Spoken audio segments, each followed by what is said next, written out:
আসসালামু আলাইকুম প্রিয় স্বপ্নবাজের দল। আশা করব তোমরা ভালো আছো, তোমাদের পড়াশোনা ভালো চলছে। আমরা ধারাবাহিকভাবে ঢাকা সেন্ট্রাল ইউনিভার্সিটির জন্য বাংলা, ইংরেজি এবং সাধারণ জ্ঞানের ধারাবাহিক ক্লাসগুলো নিচ্ছিলাম।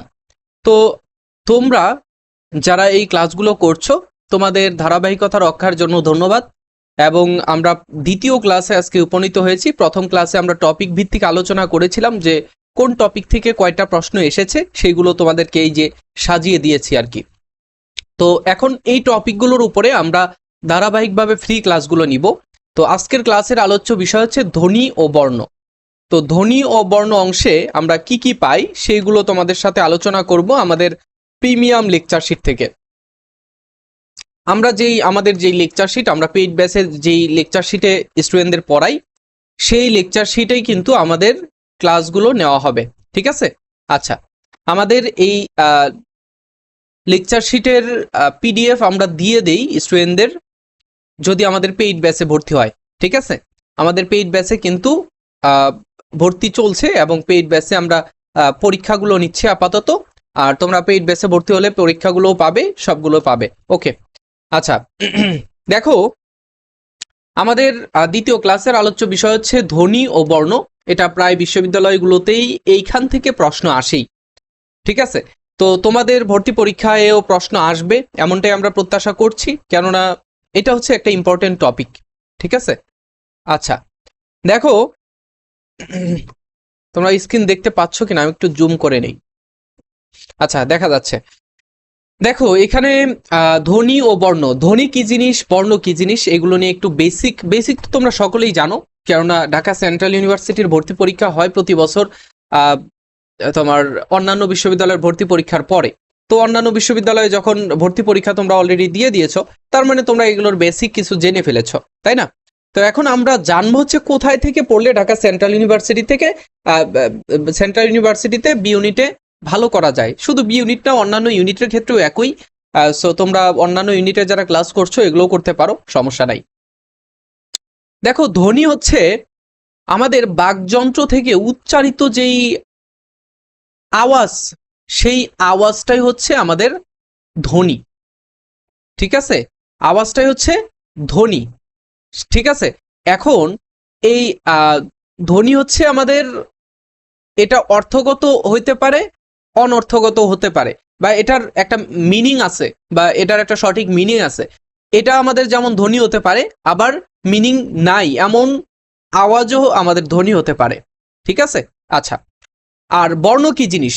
বর্ণ হচ্ছে এই যে ধ্বনিকে যখন একটা চিহ্নর মাধ্যমে প্রকাশ করা হবে, তখন সেটা হয়ে যাবে বর্ণ। ঠিক আছে? আচ্ছা, দেখো, আমাদের আলোচনা আমরা দ্রুত শেষ করে দেব, কারণ হচ্ছে তোমাদের এই জিনিসগুলো জানা আছে। আমরা রিভিশন ক্লাস, বা রিভিশন বলতেও পারো, বা তোমাদের ধরে ধরে সবকিছু শেখানোর সময় এটা না, যেহেতু তোমরা অনেক কিছুই জানো। তো যেখানে যেখানে ইম্পর্টেন্ট সেগুলো আলোচনা করব। 30 থেকে 40 মিনিট তোমাদের সময় নেব, বা তার আগেও আমরা শেষ করে ফেলতে পারি। বাংলা ভাষার মৌলিক ধ্বনিগুলোর প্রধানত দুই ধরনের হয়ে থাকে, একটা হচ্ছে স্বরধ্বনি, একটা হচ্ছে ব্যঞ্জন ধ্বনি। আবার একটা আছে স্বর বর্ণ, আর একটা হচ্ছে ব্যঞ্জন বর্ণ। এটা হচ্ছে বর্ণের দিক থেকে প্রকারভেদ, আর একটা হচ্ছে ধ্বনির দিক থেকে প্রকারভেদ। তো দেখো, স্বরধ্বনি কি জিনিস? যেই ধ্বনিগুলো উচ্চারণ করতে গেলে, যেই ধ্বনিগুলো, আমার কথাগুলো শুনিও, যেই ধ্বনিগুলো উচ্চারণ করতে গেলে মুখের কোথাও বাধা পায় না, ঠিক আছে, আমাদের কোথাও বাধা পায় না, সেটাকে বলা হবে স্বরধ্বনি। যেমন আমরা বলতে পারি কি, যে অ, আ, ই, উ, এগুলো উচ্চারণ করো তুমি, এগুলো উচ্চারণ করতে কোথাও কিন্তু আমাদের বাধা পাচ্ছে না। সো এটাকে আমরা বলতে পারবো স্বরধ্বনি। ঠিক আছে? স্বরধ্বনি তোমরা সকলেই জানো, 11টা স্বরধ্বনি রয়েছে এবং তার উপরে ভিত্তি করে আমাদের বর্ণ রয়েছে। আচ্ছা, এরপর হচ্ছে ব্যঞ্জন ধ্বনি। ব্যঞ্জন ধ্বনি হচ্ছে, তার মানে কি হবে, স্বরধ্বনি হচ্ছে কোথাও বাধা পায় না, স্বরধ্বনি কোথাও বাধা পায় না, তার মানে হচ্ছে ব্যঞ্জন ধ্বনি কি হবে, যে কোথাও বাধা পায়, যে বিভিন্ন জায়গায় বিভিন্ন প্রকারের বাধা পায় এবং ঘর্ষণ লাগে, সেটাই হচ্ছে আমাদের ব্যঞ্জন ধ্বনি। বুঝতে পেরেছো? যেমন ব্যঞ্জন ধ্বনিগুলো কি কি রয়েছে, ক, চ, ট, প, ত, এগুলো। আচ্ছা, এরপর হচ্ছে বর্ণের দিকে আমরা খেয়াল করি। এই যে ধ্বনি নির্দেশক বর্ণকে আমি একটু আগে বললাম না, যে ধ্বনিকে যখন একটা বর্ণের মাধ্যমে প্রকাশ করা হবে, সেটা হয়ে যাবে চিহ্নর মাধ্যমে প্রকাশ করা হবে, তখন হয়ে যাবে এটা একটা বর্ণ। বুঝতে পেরেছো? আচ্ছা, এই বর্ণকে আবার দুই ভাগে ভাগ করা হয়, একটা হচ্ছে স্বরবর্ণ আর একটা হচ্ছে ব্যঞ্জন বর্ণ। স্বরবর্ণ হচ্ছে যে যেই স্বরধ্বনি চিহ্নিত যে বর্ণগুলো রয়েছে সেগুলোকে বলা হয় স্বরবর্ণ, আর ব্যঞ্জন ধ্বনি চিহ্নিত যেই বর্ণগুলো রয়েছে সেগুলোকে বলা হয় চিহ্ন রয়েছে সেগুলোকে বলা হয় ব্যঞ্জন বর্ণ। অর্থাৎ স্বরধ্বনিকে তোমার সামনে চিহ্ন আকারে প্রকাশ করবে সেটা হয়ে যাবে স্বরবর্ণ, আর ব্যঞ্জন ধ্বনিকে যখন একটা চিহ্নের মাধ্যমে প্রকাশ করবে তখন সেটা হয়ে যাবে কি ব্যঞ্জন বর্ণ। খুব সহজ, সিম্পল একটা বিষয়। আচ্ছা, না বুঝতে পারলে কমেন্টে আমাকে জানাবে অবশ্যই, আর আমাদের পেইড ব্যাচ রয়েছে, তোমরা সেখানেও ভর্তি হতে পারো। আচ্ছা, বর্ণমালা বর্ণমালা কি জিনিস? এই যে স্বরবর্ণ এবং ব্যঞ্জন বর্ণের একটা পুরো গোষ্ঠী রয়েছে, পুরো কি রয়েছে, একটা গোষ্ঠী রয়েছে, গোষ্ঠী গোষ্ঠী গোষ্ঠী বুঝো, মানে একেবারে পুরো দল দল। এই যে স্বরবর্ণ এবং ব্যঞ্জন বর্ণ দুইটা মিলেই একটা হচ্ছে গোষ্ঠী, এই গোষ্ঠী বা দলকে বলা হয় বর্ণমালা। যেমন তোমার এলাকায় তোমাদের একটা হাই স্কুল আছে, সরি তোমাদের একটা বয়েজ কলেজ রয়েছে বা ছেলেদের জন্য বালক কলেজ, এটাও আছে, অনেক জায়গায় আছে। এরপরে একটা মহিলা কলেজ আছে বা ছাত্রীদের কলেজ। দুইটা কলেজ যখন পরীক্ষা হয় তখন তোমরা একটা গোষ্ঠী বা দলে পরিণত হও, তাই না? বা এই যে ভর্তি পরীক্ষা হচ্ছে, তোমরা ওই এলাকার একটা গোষ্ঠী হয়ে গেছো, যে ওই এলাকার সবাই মিলে তোমার বিশ্ববিদ্যালয়ে ভর্তি পরীক্ষার জন্য লড়ছো। তো তখন একটা কি হয়ে গেল, একটা তোমার গোষ্ঠী বা দল হয়ে গেল। এই দলের মধ্যে সংখ্যা কত? 50টি। স্বরবর্ণের মধ্যে 11টি, এখানে হচ্ছে 39টি। ঠিক আছে, দুইটা মিলে হচ্ছে 50টি বর্ণ রয়েছে, এবং এই গোষ্ঠীকে বলা হবে বর্ণমালা। এবং প্রত্যেকটা এর মধ্যে, প্রত্যেকটা 50টার মধ্যে প্রত্যেক একটা করে যেটা আছে সেটাকে বলা হবে বর্ণ। ঠিক আছে, তোমরা এই জায়গায় অনেকেই ভুল করো যে বর্ণ কি আর বর্ণমালা কি। বলা হয় যে বাংলা ভাষায় প্রশ্নটা এরকম আসে যে বাংলা ভাষায় বর্ণমালা কয়টি, তোমরা দিয়ে দাও হচ্ছে 50টি। না, বর্ণমালা একটি, কিন্তু এই যে আলাদা আলাদা প্রত্যেকটা বর্ণকে আলাদা আলাদা করে ধরলে আমাদের বর্ণ হবে 50টি। বর্ণমালা কিন্তু একটি। ঠিক আছে, বর্ণমালা একটি, এবং বর্ণ আছে হচ্ছে, আমি এখানে লিখে দিলাম 50টি। বর্ণ 50টি, বর্ণমালা একটি। বুঝেছো? আচ্ছা, বুঝতে পেরেছো, আর এখানে বোঝানোর কিছু নাই। হলন্ত বা হসন্ত বর্ণ, হলন্ত এবং হসন্ত বর্ণ।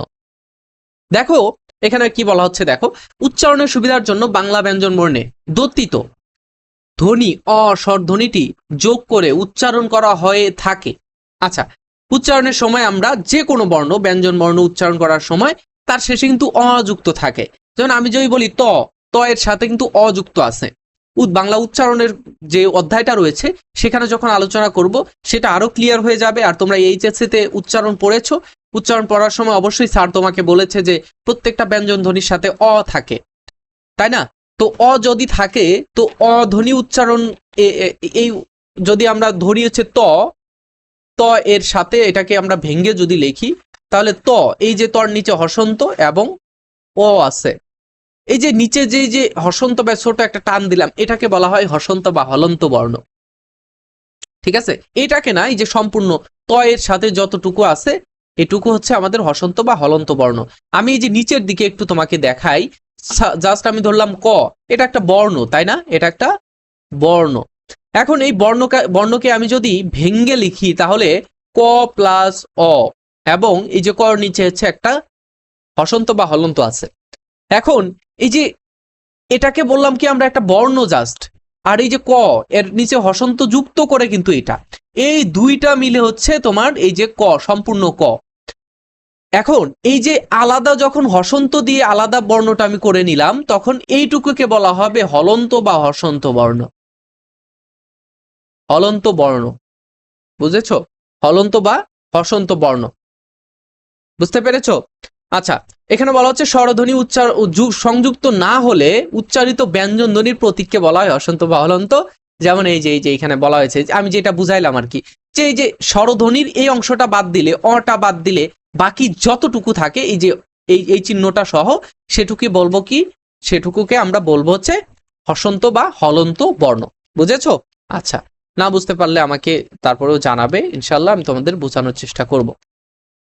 হসন্ত বা হলন্ত বর্ণ বুঝেছো নিশ্চয়ই? ওকে, এরপরে এখানে আর তেমন কিছু নাই, হসন্ত হলন্ত আমরা পড়লাম। এরপর হচ্ছে বাংলা বর্ণমালায়, এই দেখো এখানে বলা হচ্ছে, আমি একটু আগে আলোচনা করেছি বাংলা বর্ণমালা কয়টা। বাংলা ভাষায় বর্ণমালা কয়টা? একটি। বর্ণমালা আছে একটি, আর বর্ণ আছে 50টি। আচ্ছা, 50টি বর্ণ রয়েছে, এর মধ্যে স্বরবর্ণ হচ্ছে 11টি, ব্যঞ্জন বর্ণ আমাদের 39টি। আচ্ছা, এই যে এখানে আমাদের 11টি রয়েছে, এগুলো তো তোমরা ছোটবেলায় পড়েছো। এবং এইখানে দেখো চ বর্গীয়, ক বর্গীয় হচ্ছে 5টি, ক বর্গীয় 5টি, চ বর্গীয় 5টি, তারপর হচ্ছে ট বর্গীয় হচ্ছে 5টি, ত বর্গীয় হচ্ছে 5টি, প বর্গীয় 5টি, জ বর্গীয় হচ্ছে, জ বর্গীয় না সরি, এই অংশটা হচ্ছে আলাদা, আর এই অংশ হচ্ছে বর্গীয় হিসেবে আলোচনা করা হয়, বর্গীয় হিসেবে আলোচনা করা হয় এইটুকু। আচ্ছা, এখানে জ র ল স স, তালবস্য, মূর্ধন্যস্য, দন্তস্য, হ ডয়বিন্দুর, ঢয়বিন্দুর, উন্তস্তীয়, খণ্ডত, তারপর হচ্ছে অনুস্বার, বিসর্গ, চন্দ্রবিন্দু। এই যে এই কয়েকটা, এই সবকিছু মিলিয়ে আমাদের 50টা। ঠিক আছে, আমার একটা বদ অভ্যাস ছিল যে যখন আমি ছোটবেলায় এগুলো মুখস্থ করতাম, আমি মুখস্থ করতে পারতাম না, আমি যে প ফ ব ভ ম পর্যন্ত আমি মুখস্থ করতাম সবগুলোই, কিন্তু এই নিচের গুলো আমার মনে থাকতো না। আমি অ্যাডমিশনের সময় এসে তারপরেও কিছুটা মনে রাখার চেষ্টা করেছি, এখন প্রায় আবার ভুলার মতো অবস্থা। তোমাদের পড়াচ্ছি, আবার আমার চর্চা হচ্ছে, আবার মুখস্থ হবে।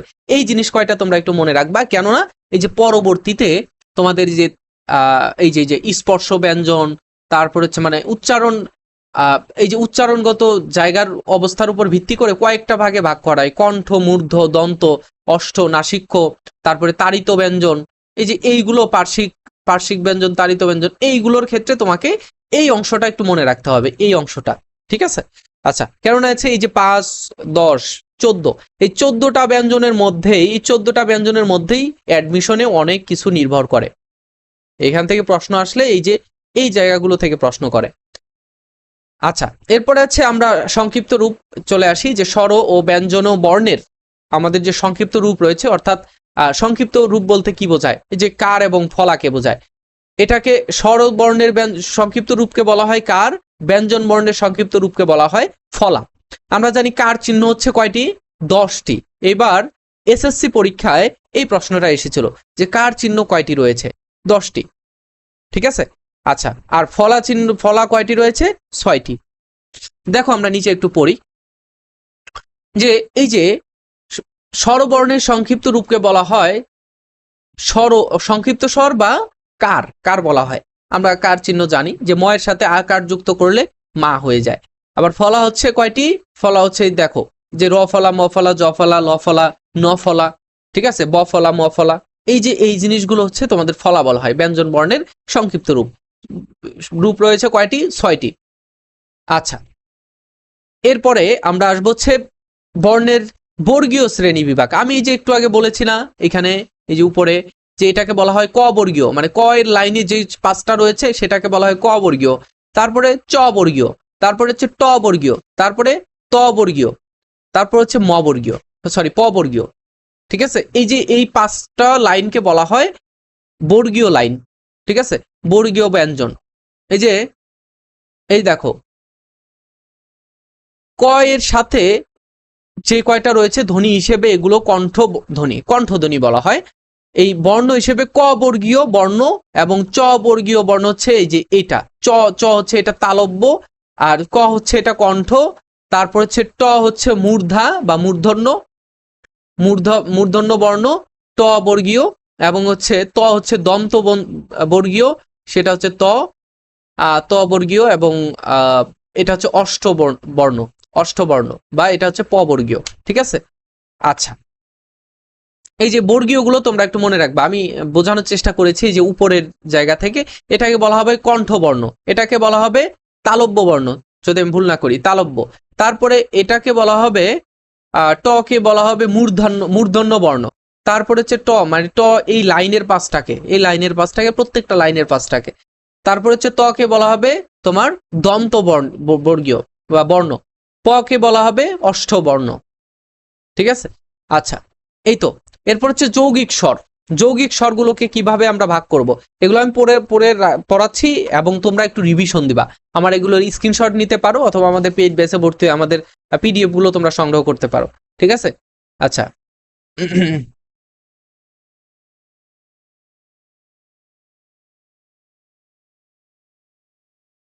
আচ্ছা, এরপরে আমরা আসি যে যৌগিক স্বরের ক্ষেত্রে। যৌগিক স্বর, যৌগিক স্বরকে কিভাবে আমরা চিহ্নিত করব? পাশাপাশি দুটি স্বরধ্বনি দ্রুত উচ্চারণের ফলে এক রূপে মনে হয় বা সংযুক্ত মনে হয়, তখন সেটাকে বলবো হচ্ছে যৌগিক স্বর। যেমন বই, ওই, ঠিক আছে, বা বয়ের সাথে অ আছে এবং ই আছে, দুইটাকে একই মনে হচ্ছে। আবার বউ উচ্চারণ করতে, আচ্ছা সরি, এটা উচ্চারণ করব না, কারণ অনেকের বউ নাই, আমারও নাই। সো সেই জায়গায় হচ্ছে এই এই শব্দটা মুছে দিলাম। হ্যাঁ, এটা এটা পরীক্ষা আসলেও তোমরা উত্তর করবে না, মার্ক কাটা যাই যাক। কারণ হচ্ছে যার বউ নাই সেই উত্তর বউ দিয়ে উচ্চারণ করে লাভ আছে বা উত্তর করে লাভ আছে? আমার একটা নেগেটিভ মার্ক যাক, অথবা আমি একটা মার্ক কম পাই, সমস্যা নাই, তারপরে এটার আমি প্রশ্নের উত্তর করব না। আচ্ছা, যার বউ নাই তার এই বউ শব্দ থেকে কোনো প্রশ্নের উত্তর করা যাবে না, বুঝেছো? আচ্ছা, এরপরে দেখো এই যে বয় অথবা ময়, এখানে দেখো এরকম আসছে যে এই যে অ এর সাথে, এই যে আমি এখানে লিখবো কেন, এটা আছে অ এবং এ যুক্ত হয়ে অয় উচ্চারিত হচ্ছে, অ এবং এ। আবার অ এর সাথে ও উচ্চারিত হয়ে কি হবে? ঔ, ঔ, ঠিক আছে? এই লও, লও, তারপর হচ্ছে আমার আছে হও, অ উচ্চারণ হচ্ছে। তো এই জিনিসগুলোকে আমরা কি বলবো? এই জিনিসগুলোকে বলবো কি? এই জিনিসকে বলবো আমরা যৌগিক স্বর, ঠিক আছে? যৌগিক স্বর। ওকে, আচ্ছা আমি একটু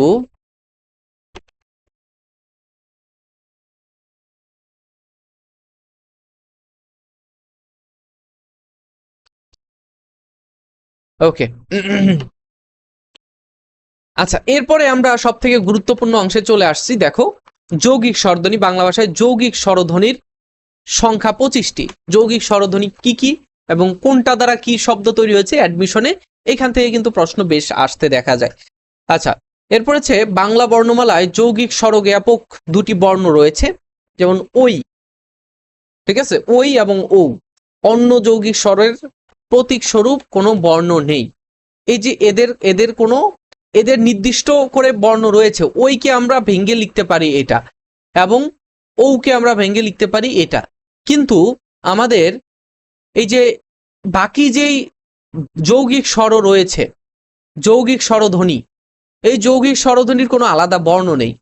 আমরা এখানে যে দুইটা উদাহরণ দেখি, যে নিও, ইও, আমরা একটু আগে স্বরধ্বনিটা দেখলাম, এটা হচ্ছে যৌগিক স্বরধ্বনির, ঠিক আছে?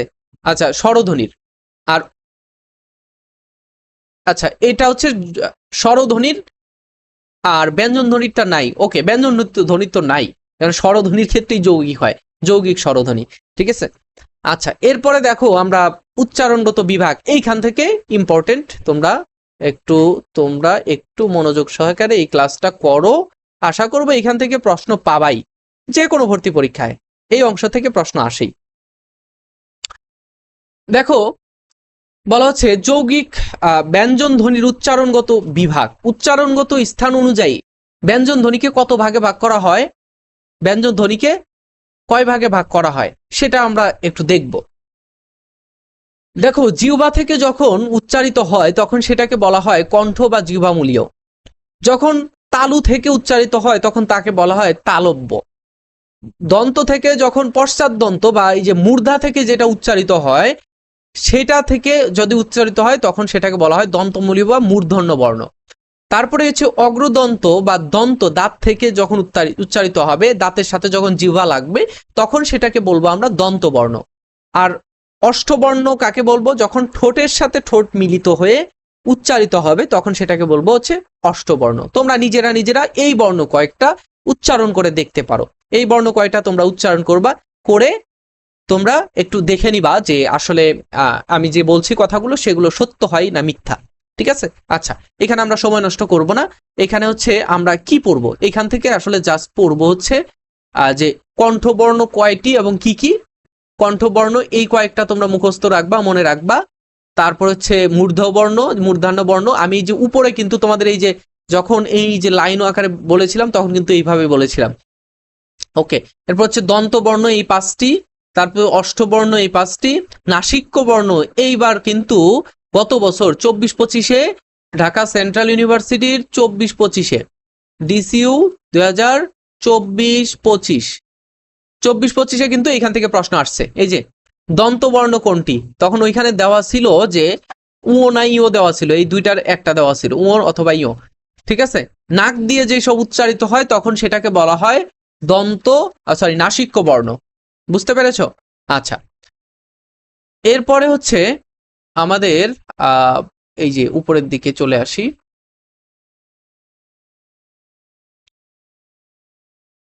আচ্ছা, যখন এই যে আরেকটা বিষয় এখানে তোমরা মনে রাখবা যে যখন ওই যে নাসিক্য বর্ণগুলোর যেই সংক্ষিপ্ত রূপ সেটা কিন্তু চন্দ্রবিন্দু দ্বারা প্রকাশ করা হয়, আনুনাসিক দোতনা প্রকাশ করা হয়, আনুনাসিকতা, অর্থাৎ এর সাথে নাক দিয়ে উচ্চারণ করার একটা ইয়ে রয়েছে। সেটাকে যখন আমরা উচ্চারণ করব তখন চন্দ্রবিন্দু ইউজ করব তখন সেখানে। ঠিক আছে, চন্দ্রবিন্দুর মাধ্যমে কিন্তু এটাকে প্রকাশ করা হয়। আচ্ছা, এরপরে হচ্ছে যেমন এই যে আমি এখানে তোমাকে বলি যে বাঁকা, এটার উচ্চারণ কি হবে? বাঁকা, বাঁকা। ঠিক আছে, এখানে একটা নয়ের নাক দিয়ে একটা উচ্চারিত হবে, বাঁকা। ঠিক আছে, আচ্ছা এইটাকে আমি আর না লিখি। তো এই জিনিসটা তোমরা একটু পরীক্ষার হলে মাথায় রাখবা যে যখন নাসিক্য বর্ণগুলো মিশ্রিত হয়ে যায় বা মিলে যায় বা নিঃশেষ হয়ে যায় তখন চন্দ্রবিন্দুর দ্বারা এটা প্রকাশ করা হয়। আচ্ছা, খণ্ডত, খণ্ডতকে তোমরা তো চিনো যে এই যে এরকম একটা একটা বর্ণ। এই খণ্ডতকে দেখো স্বতন্ত্র বর্ণ ধরা হয় না, এটা তয়ের বর্ণ, একটা খণ্ড অংশ বা হর্ষ চিহ্ন দ্বারা এটা প্রকাশ করা হয়। তয়ের নিচে যখন হসন্ত থাকবে তখন এটাকে বলা হবে খণ্ডত। এটাকে আলাদা বা স্বাধীন কোনো বর্ণ হিসেবে দেখা হয় না, এটা তয়ের একটা অংশ আর কি। ঠিক আছে, তয়ের উপর নির্ভর হয়ে একটা বর্ণ উচ্চারিত হয়। আচ্ছা, পরাশ্রয়ী বা অন্যের উপর নির্ভর করে এই যে এই 3টা বর্ণ কি কি? পরাশ্রয়ী বর্ণ অনুস্বার, খণ্ডত, বিসর্গ, আচ্ছা সরি এখানে খণ্ডত নাই, খণ্ডত তো আলোচনা করলাম। অনুস্বার, বিসর্গ, চন্দ্রবিন্দু, এই যে এই 3টা জিনিস তোমরা মনে রাখবা। ঠিক আছে, আচ্ছা এগুলোকে বলা হয় পরাশ্রয়ী। এর থেকে আর বেশি কিছু এখানে পড়ার দরকার নাই, মাথা নষ্ট করার প্রয়োজন নাই।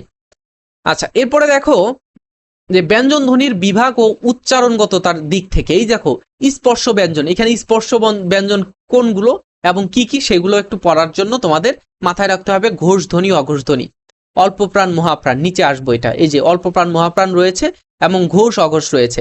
এখানে থেকে আমরা ছক থেকে খুব সহজেই তোমাদেরকে আমি ইয়ে করব। যখন তো আমরা প্রথম ক্লাসে কিন্তু এগুলো নিয়ে বিস্তারিত আলোচনা করেছি যে এই যে অল্প প্রাণ মহাপ্রাণ কোনটা, এই যে প্রথম একেবারে শুরুর দিকে 1 নম্বর প্রশ্নই কিন্তু এটা ছিল। ঠিক আছে, 24-25 প্রশ্ন যখন সমাধান করেছি প্রথম ক্লাসে তখনই কিন্তু তোমরা এটা দেখতে পেরেছো। এবং আমাদের প্রথম ক্লাসটা তোমরা যদি না করো আমাদের চ্যানেলেই তোমরা পেয়ে যাবে, আমাদের প্লে লিস্টে যাবে। এই যে আমি তোমাদেরকে যদি একটু দেখাই, সরি, এই যে এখান থেকে আমাদের চ্যানেলে এসে প্লে লিস্টে যাবা, প্লে লিস্টে গেলেই তুমি এই যে এখানে দেখতে পাবা, এখানে বাংলা ক্লাস, এখানে ইংলিশ ক্লাসগুলো, সরি চাপ লেগে গেছে। আচ্ছা, এইখানে আমাদের বাংলা ক্লাস, এখানে ইংলিশ, এখানে সাধারণ জ্ঞান, এই ক্লাসগুলো তোমরা কিন্তু সবসময় পেয়ে যাচ্ছ। ঠিক আছে, আচ্ছা এরপরে দেখো বলা হচ্ছে যে স্পর্শ ব্যঞ্জন কোনগুলোকে বলা হয়। স্পর্শ ব্যঞ্জন 5টি বর্গ গুচ্ছে, প্রত্যেকটিতে 5টি বর্ণ পাওয়া যায়। এগুলোকে স্পৃষ্ট ব্যঞ্জন ধ্বনি জ্ঞাপক এবং ক থেকে ম পর্যন্ত এই 25টি ব্যঞ্জনকে স্পৃষ্ট বা স্পর্শ ব্যঞ্জন বলা হয়। এই যে আমি তোমাদের দেখালাম না, এই যে উপরে এই যে এই অংশ, এই যে স্পৃষ্ট ব্যঞ্জন বলা হয় এই যে এই 25টি বর্ণকে, এই 25টি বর্ণ হচ্ছে স্পর্শ, এই 25টি বর্ণকে স্পর্শ ব্যঞ্জন বলা হয়। বুঝতে পেরেছ? 25টি বর্ণকে বলা হয় স্পর্শ বা স্পৃষ্ট ব্যঞ্জন।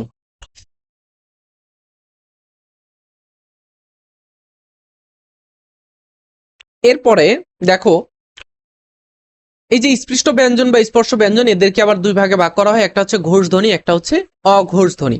ঘোষধ্বনি কোনটাকে বলা হয়? যেই ধ্বনি উচ্চারণ করার সময় তোমার কণ্ঠর মধ্য দিয়ে অর্থাৎ ভিতর থেকে বাইর হইতে হইতে মানে বিভিন্ন বাকযন্ত্রকে ঘেঁষে আসবে, তখন সেটাকে আমরা বলবো হচ্ছে ঘোষধ্বনি, যেটা ঘেঁষে আসে। আর যেটা ঘেঁষে আসে না বা খুব কম ঘেঁষে আসে সেটাকে বলবো আমরা অঘোষধ্বনি। বুঝতে পেরেছো? সেটাকে বলবো অঘোষধ্বনি। আচ্ছা, এরপরে দেখো আমরা এখানে দেখব যে অঘোষধ্বনি কোনগুলো। যে ধ্বনি উচ্চারণের সময় স্বরতন্ত্রী অনুরোধিত হয় না তখন সেটাকে বলা হয় অঘোষধ্বনি। অর্থাৎ এই যে ক খ চ ছ, এই যে প্রথম অংশটা আমি এখানে ছক থেকে তোমাকে দেখাই, আমাদের তেমন কিছু লাগবে না। ঘোষধ্বনি অঘোষধ্বনি কোনগুলো, অল্পপ্রাণ মহাপ্রাণ কোনগুলো, সেগুলো আমরা এই ছক থেকে জেনে নেব। এই যে অল্পপ্রাণ, অল্পপ্রাণ আর মহাপ্রাণ, আমি একটু রং চেঞ্জ করছি, মহাপ্রাণ মহাপ্রাণ, অল্পপ্রাণ অল্পপ্রাণ, মহাপ্রাণ মহাপ্রাণ। বুঝতে পেরেছো? আচ্ছা, এরপর হচ্ছে আমরা এখানে আসবো হচ্ছে নাসিক্য ব্যঞ্জন। এখানে আনবো হচ্ছে নাসিক্য ব্যঞ্জন, এই যে নাসিক্য ব্যঞ্জন। এরপরে আমরা দেখব হচ্ছে একটু ভিন্ন কালার নেই যাতে তোমরা একটু ভালোভাবে বুঝতে পারো। এটা হচ্ছে অঘোষধ্বনি। হইল না তো?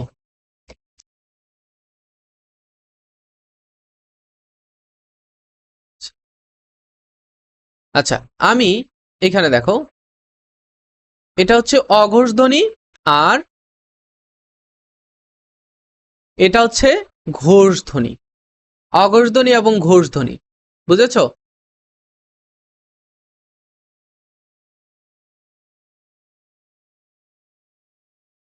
ওকে, দেখো এখানে যে অঘোষধ্বনির লাইন কিন্তু এইটা, এই যে এই ক খ থেকে এটা হচ্ছে অঘোষধ্বনি, আর ঘোষধ্বনি হচ্ছে এই যে এই দুইটা, ঘোষধ্বনি এই দুইটা। এখানে এই দুই অঘোষের মধ্যেও অল্পপ্রাণ মহাপ্রাণ রয়েছে, ঘোষের মধ্যেও অল্পপ্রাণ মহাপ্রাণ রয়েছে। এখন এই যে অল্প প্রাণের মধ্যে দেখো, অল্প প্রাণ মানে ছোট প্রাণ, এটাকে উচ্চারণ করতে এত বেশি জোর দেওয়া লাগে না, এটাকে অল্প প্রাণ বলে। এখানে ওই যে একই অবস্থা, যেমন ক উচ্চারণ করতে যা ইয়ে হয়, খ উচ্চারণ করতে তার থেকে একটু বেশি শক্তি খরচ হয়। যে ক এবং খ, ক ক এবং গ, এই দুইটা এই জন্য হচ্ছে অল্প প্রাণ। আর মহাপ্রাণ বলা হয় খ আর এই যে ঘ এর লাইন। বুঝেছ? আমি একটু, আচ্ছা, এই তো এইখানে এই এর বেশি আর তেমন কিছু নাই। অল্প প্রাণ বলা হয় ক কে আর গ লাইনকে, এবং মহাপ্রাণ বলা হয়েছে খ এবং ঘ এর লাইনকে। ঠিক আছে? আর এটা তো নাসিক্য বর্ণ, এটা তো তোমরা জানো। আচ্ছা, এরপরে হচ্ছে আমরা চলে যাব হচ্ছে মাত্রার উপরে। বর্ণমালায় কয়টা মাত্রা, পূর্ণ মাত্রা, অর্ধমাত্রা, মাত্রাহীন, এই বর্ণগুলো আমরা বের করব। সম্পূর্ণ বাংলা বর্ণমালায় 50টির মধ্যে 32টিতে পূর্ণ মাত্রা, 8টিতে অর্ধমাত্রা আর 10টিতে মাত্রাহীন। এরপরে আসবো হচ্ছে স্বরধ্বনির মধ্যে। স্বরধ্বনির মধ্যে ব্যঞ্জন বর্ণের মধ্যে 26টি হচ্ছে পূর্ণ মাত্রা, 7টিতে অর্ধমাত্রা, মাত্রাহীন হচ্ছে 6টি। আর আর কি আছে? আর আছে হচ্ছে স্বরবর্ণ। স্বরবর্ণের মধ্যে 6টি হচ্ছে পূর্ণ মাত্রা, 1টি হচ্ছে অর্ধমাত্রা, আর মাত্রাহীন হচ্ছে 4টি। মনে রাখবা, ঠিক আছে? এই জিনিসগুলো একটু মনে রাখবা। তো এইখানে এই এই এই কয়টা তোমরা একটু আলাদা করে মনে রাখতে পারো। যেমন 32, 8, 10, এটা তোমরা পাবা এই যে তিনটা লাইন দেয় ওরা অপশনের মধ্যে, 32, 8, 10। আবার দেওয়া হচ্ছে 26, 7, 6। আবার দেওয়া হচ্ছে 6, 1, 4। এই জিনিসগুলো ঠিক আছে, মাথায় রাখবে আশা করব। আচ্ছা, আমাদের কিন্তু পড়ার আরো অনেক কিছুই রয়েছে, কিন্তু আমি যেখানে যেখানে তোমাদের উচ্চারণের বিষয়গুলো রয়েছে, যেখানে যেখানে কিভাবে কোথায় থেকে প্রশ্ন আসবে, শুধু ওইটুকুই পড়াবো। ঠিক আছে?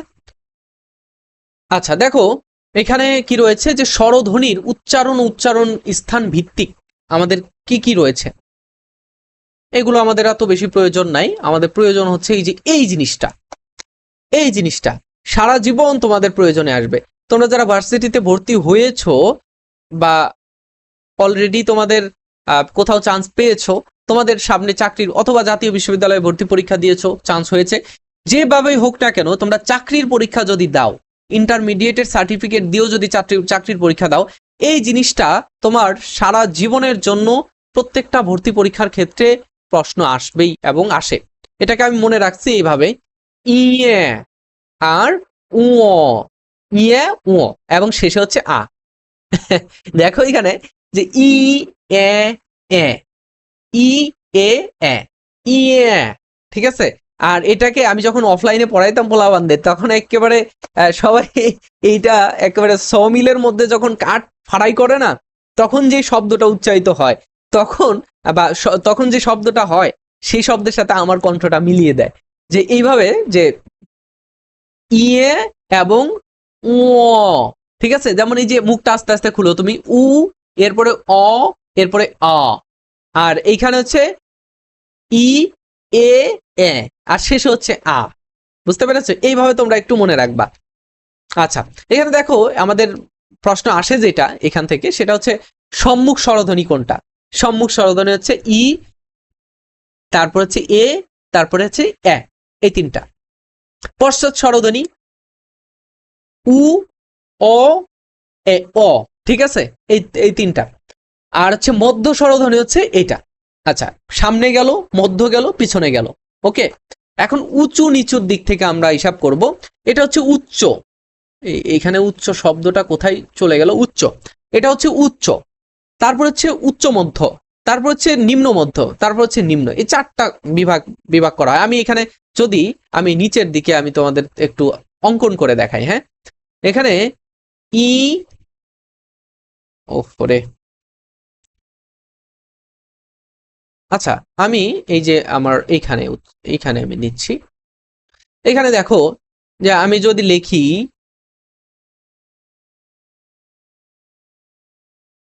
ই, ই অথবা দীর্ঘ ই, ই এ, তারপর আছে কি এ, আচ্ছা উ, ও, অ, শেষে হচ্ছে আ। দেখো তো এটার সাথে মিল আছে কিনা। এখন আমরা মাঝ বরাবর দাগ দেই, দাগ দেই। এটা হচ্ছে উচ্চ, এটা কি উচ্চ, উচ্চ মধ্য, উচ্চ মধ্য, এরপর হচ্ছে নিম্ন মধ্য, নিম্ন মধ্য, এরপর হচ্ছে নিম্ন, নিম্ন, ঠিক আছে। এই জিনিসটা তোমরা মাথায় রাখবা। আর এটা হচ্ছে সম্মুখ, সম্মুখ, এটা হচ্ছে মধ্য, এটা হচ্ছে পশ্চাৎ, ঠিক আছে। এটা হচ্ছে পিছন, সামনে, মধ্য। এটা উচ্চ, উচ্চ মধ্য, নিম্ন মধ্য, নিম্ন। বুঝছো? এখান থেকে প্রশ্ন আসলেই তুমি পারবা, আমার যতটুকু বিশ্বাস, ঠিক আছে। প্রশ্ন আসলে পারবা তো, না পারলে আমাকে বইলো, হ্যাঁ। আচ্ছা, যাই হোক, এরপরে আমরা মেন আলোচনায় যাই। ওকে, এখান থেকে আমরা ব্যঞ্জন ধ্বনির উচ্চারণ, স্পর্শ ধ্বনি কোনটা। স্পর্শ ধ্বনি 25টিকে, ক থেকে ম পর্যন্ত 25টিকেই স্পর্শ ধ্বনি বলা হয়। উষ্ম ধ্বনি, এবার এসএসসি পরীক্ষায় এরকম একটা প্রশ্ন এসেছিল দেখলাম, তোমাদের ভর্তি পরীক্ষায় আসে। উষ্ম ধ্বনি এই যে এই কয়েকটা, এই চারটা তোমরা পড়ে নিবা। এটাকে আবার উষ্ম বা শীষ ধ্বনিও বলা হয়, শীষ উচ্চারণ। এখানে আবার হ কেও রাখা হয়েছে, ঠিক আছে। আমি দাগ দিয়ে রাখতেছি, এইগুলো তোমরা পড়ে রাখবা। এরপর হচ্ছে অন্তস্থ ধ্বনি বলা হয় জ, র, ল, ব, এগুলোকে। তারণজাত ধ্বনি বলা হয় হচ্ছে ডয় বিন্দু র, ঢয় বিন্দু র কে। আর এরপরে হচ্ছে কম্পনজাত ধ্বনি বলা হয় র কে। তারপর হচ্ছে পার্শ্বিক, পার্শ্বিক ধ্বনি বলা হয় ল কে। তারপর হচ্ছে উষ্ম ধ্বনি বলা হয় হ কে। এই যে উষ্ম ধ্বনি আমরা এখানে পড়লাম না, এই যে উষ্ম ধ্বনি, এখানে হ কে রাখা হয়েছে, আবার ওইটাকে এখানে রিপিট করা হচ্ছে, উষ্ম ধ্বনি হ। এই যে কয়েকটা পড়ে রাখবা। আচ্ছা, ব্যঞ্জন ধ্বনি উচ্চারণের নিয়ম উচ্চারণের যে অংশগুলো সেটা আমরা এখানে পড়তেছি। উচ্চারণ নিয়ে অবশ্য আমরা আলাদা ক্লাস নেওয়ার চেষ্টা করেছি, এটা তোমাদের পরীক্ষায় এত বেশি ইম্পর্টেন্ট না। এখানে এখানে তেমন কিছু নাই, ঠিক আছে। যুক্ত ব্যঞ্জনের উচ্চারণ, এইটাকে তোমরা একটু পড়ে রাখতে পারো। যুক্ত ব্যঞ্জনের উচ্চারণ কি? যুক্ত ব্যঞ্জন যেগুলো রয়েছে, যুক্ত ব্যঞ্জনের উচ্চারণ। আচ্ছা, উচ্চারণ অনুসারে উচ্চারণগুলো আমরা আপাতত না পড়ি, কিন্তু এই যে যুক্ত ব্যঞ্জন সেখানে তোমরা একটু পড়বা, এবং শেষে আমরা কিন্তু চর্চা করব। হ্যাঁ, তোমরা আরেকটু সময় আমাদের সাথে থাকো। আমাদের ক্লাস কতটুকু হলো, কয় মিনিট? আমাদের ক্লাস অলরেডি 35 মিনিট হয়ে গেছে। আমরা আর কয়েক মিনিট, আর 5-7 মিনিট তোমাদের সাথে থেকে আমাদের এই ক্লাসটা শেষ করে ফেলবো, ঠিক আছে?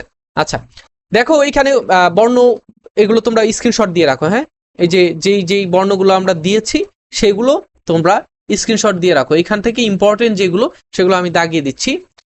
তোমাদের এই জিনিসটা, এটা ইম্পর্টেন্ট। তারপর হচ্ছে ক্ষীয় ইম্পর্টেন্ট। কি হলো, মুছে যাচ্ছে কেন? ও আচ্ছা আচ্ছা, এই যে আমি এই পাশে লিখতেছি, হ্যাঁ এই পাশে মার্জিন আছে তো। আচ্ছা, তোমাদের ইম্পর্টেন্ট হচ্ছে এইটা, ইম্পর্টেন্ট হচ্ছে এই যে যুক্ত ক্ষীয়, তারপর হচ্ছে এই যে বর্গীয় জয়, তারপর হচ্ছে তোমার উচ্চারিত হচ্ছে এই যে ট, ডাবল ট, তারপর হচ্ছে এই জিনিসটা পড়ে রাখবা। এরপরে হচ্ছে তোমরা পড়ে রাখবা এই যে এটা, এখানে 3টা জিনিস রয়েছে। তারপর হচ্ছে ত এবং থ, এরপরে তোমরা এই যে দন্তন ধ, তারপরে তোমরা পড়ে রাখবা এই যে এটা, এরপরে তোমরা এইটা পড়বা। ঢাকা সেন্ট্রাল ইউনিভার্সিটির জন্য এটা ইম্পর্টেন্ট, এইটা পড়বা। এইখানে এটা পড়বা দন্ত ত, এখানে ডয় বিন্দু হয়ে গেছে আমাদের এখানে, যদিও আমাদের এই টাইপিং এর জন্য একটু সমস্যা রয়েছে আমাদের, যার কারণে এরকম। এই যে এটা পড়বা, এই যে এটা, এগুলো পড়তে হবে। হ্যাঁ, এগুলো পড়তে হবে, ইম্পর্টেন্ট। এই যে এটা পড়বা, এটা এসএসসি পরীক্ষা এবারে এসেছে। এটা তারপরে ত, এরপরে ন, এই যে ত এর পরে ম, আত্মীয় যখন উচ্চারণ করা হয় তখন সেটা আসে। হ্যাঁ, এখানে আত্মীয় উদাহরণ দিয়েছে অলরেডি। এই তো আমাদের এই কয়েকটা জিনিস তোমরা পড়বা, এবং আমরা এখন একটু এই যে বিশ্ববিদ্যালয় ভর্তি পরীক্ষায় যেই প্রশ্নগুলো এসেছে সেগুলো একটু পড়বো। দেখো, নিম্নের কোনগুলোকে উষ্ম বর্ণ বলা হয়? উষ্ম বর্ণ বলতে এখানে হ যুক্ত বর্ণ যেখানে রয়েছে সেটাকে আমরা উষ্ম বর্ণ বলবো। এই যে এখানে হ কোনটাতে রয়েছে, এটা তো ক বর্গীয়, এটা হচ্ছে নাসিক্য বর্ণ। এটা কি? এটা হচ্ছে ক, খ, ঘ, ছ, ঝ, এটা হচ্ছে ঘোষ ব্যঞ্জন। তারপরে ঘোষ ব্যঞ্জন বা ঘোষ বর্ণ, এটা হচ্ছে উষ্ম বর্ণ। তারপরে এটা হচ্ছে খ, ঘ, ছ, ঝ, একই, এই যে ঘোষ, ঠিক আছে? মহাপ্রাণ, সরি, এটাকে বলা হবে মহাপ্রাণ। খ দুইটা হচ্ছে মহাপ্রাণ, একই উদাহরণ দিয়েছে। যাই হোক, এরপরে 2 নম্বর প্রশ্নে আসি। সেটা হচ্ছে, দেখো 2 নম্বর প্রশ্নে বলা হচ্ছে যে বাংলা ভাষার মূল উপকরণ কোনটি? মূল উপকরণ ধ্বনি। মূল উপকরণ কি হবে? ধ্বনি, ধ্বনি, ঠিক আছে? মূল উপকরণ বলতে আমাদের মূল যে জিনিসটা, সেখান থেকে কিন্তু আমাদের আসলে সেইখান থেকেই ভাষার তৈরি হয়েছে, সম্পূর্ণ ভাষা তৈরি হয়েছে। ধ্বনি থেকে বর্ণ, ধ্বনি থেকে কি হয়েছে? ধ্বনি থেকে বর্ণ, বর্ণ থেকে শব্দ, শব্দ থেকে পদ, পদ থেকে বাক্য, বাক্য থেকে পুরো ভাষা, ঠিক আছে? তো এইভাবে আমাদের মূলে রয়েছে হচ্ছে ধ্বনি, ধ্বনি ছাড়া বাকি এই ভাষা পর্যন্ত কিচ্ছু আসবে না। 3 নম্বর প্রশ্নটা দেখো, যে বাংলা বর্ণমালায় যৌগিক স্বরধ্বনি কয়টি? যৌগিক স্বরধ্বনি, যৌগিক স্বরধ্বনি বলতে কি বোঝায় বলো তো? যৌগিক স্বরধ্বনি হচ্ছে, আচ্ছা এখানে আমরা একটু দেখে নেই, আমরা কোথায় যেন পড়লাম যৌগিক স্বরধ্বনি, এই যে এই পাশে, এই যে যৌগিক স্বর বা যৌগিক স্বরধ্বনি। আচ্ছা, এইখানে এখানে আছে মনে হয়, তাই না?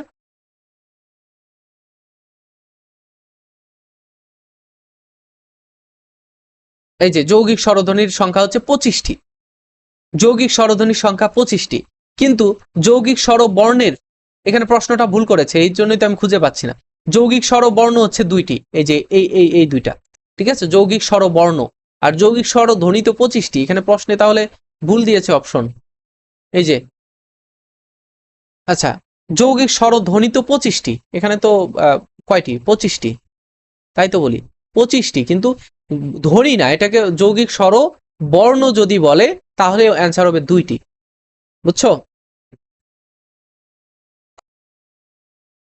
আচ্ছা, এরপরে হচ্ছে শব্দের ক্ষুদ্রতম একককে বলা হয় ধ্বনি। ক্ষুদ্রতম একক, এই যে আমরা ক্ষুদ্র, একেবারে ক্ষুদ্র থেকে যেটা আসে সেটা হচ্ছে এই ধ্বনি, ধ্বনি থেকেই আসে। বাংলা বর্ণমালায় কয়টি বর্ণে মাত্রা নাই? বাংলা বর্ণমালায় কয়টি বর্ণে মাত্রা নাই বলতো? এই যে 8টি, সরি 10টি মাত্রা নাই। এই যে এইখানে আলোচনা করেছিলাম, এই কোথায়, এই যে বাংলা বর্ণমালায় মাত্রা নাই 10টি। ঠিক আছে?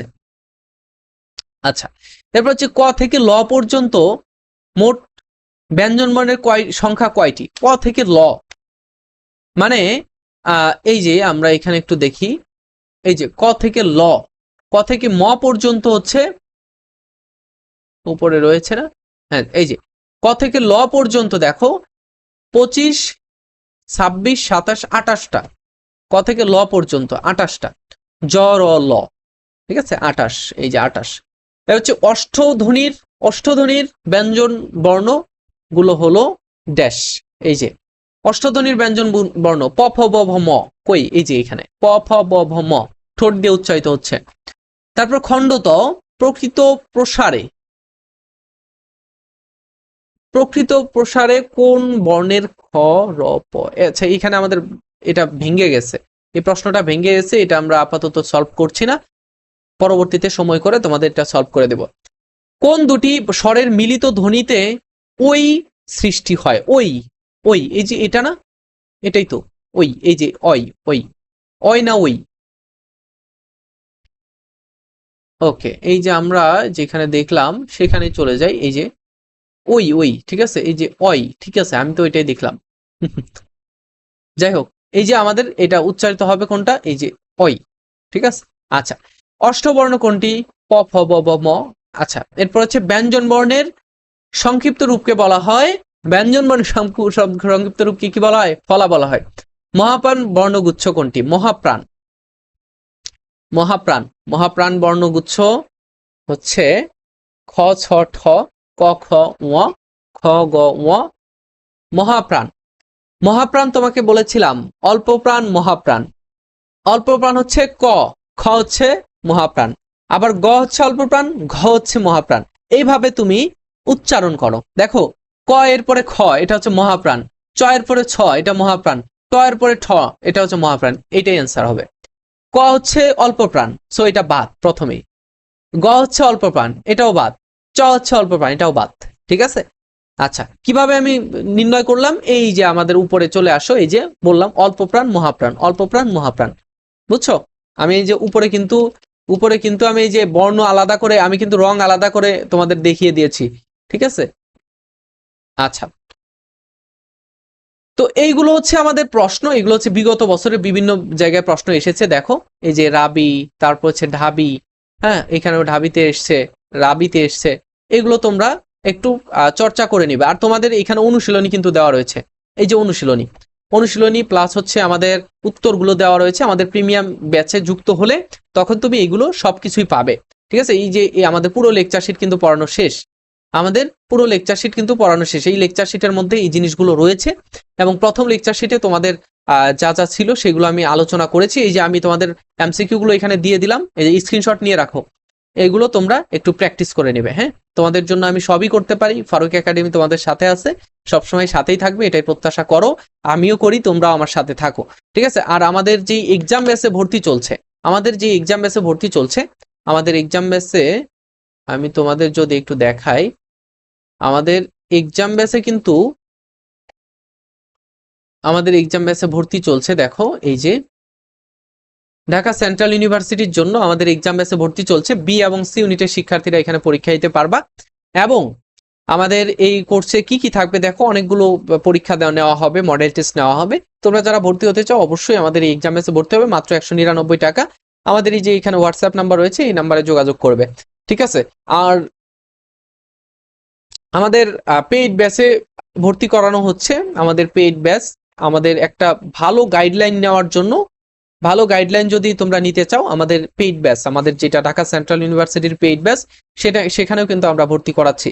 সো তোমরা যারা ভর্তি হতে চাও অবশ্যই এই নাম্বারে হোয়াটসঅ্যাপ রয়েছে, তোমরা মেসেজ করবে ইনশাল্লাহ। কোর্সের ফি হচ্ছে মাত্র 499 টাকা, ঠিক আছে? 499 টাকা। আমাদের অভিজ্ঞ টিচাররা তোমাদেরকে ক্লাস নেবে, তোমাদের সাথে বিভিন্ন বিষয় নিয়ে আলোচনা করবে। সো দেখা হচ্ছে পরবর্তী ক্লাসে, ইংরেজির ক্লাসে তোমাদের সাথে আলোচনা করব, এবং পরবর্তী ক্লাসে তোমাদের সাথে আরো বিস্তারিত আরো বিষয়গুলো নিয়ে কথা হবে। সে পর্যন্ত ভালো থেকো, সুস্থ থেকো, আল্লাহ হাফেজ। পরবর্তী ক্লাসে দেখা হোক এটাই প্রত্যাশা করি। আল্লাহ হাফেজ।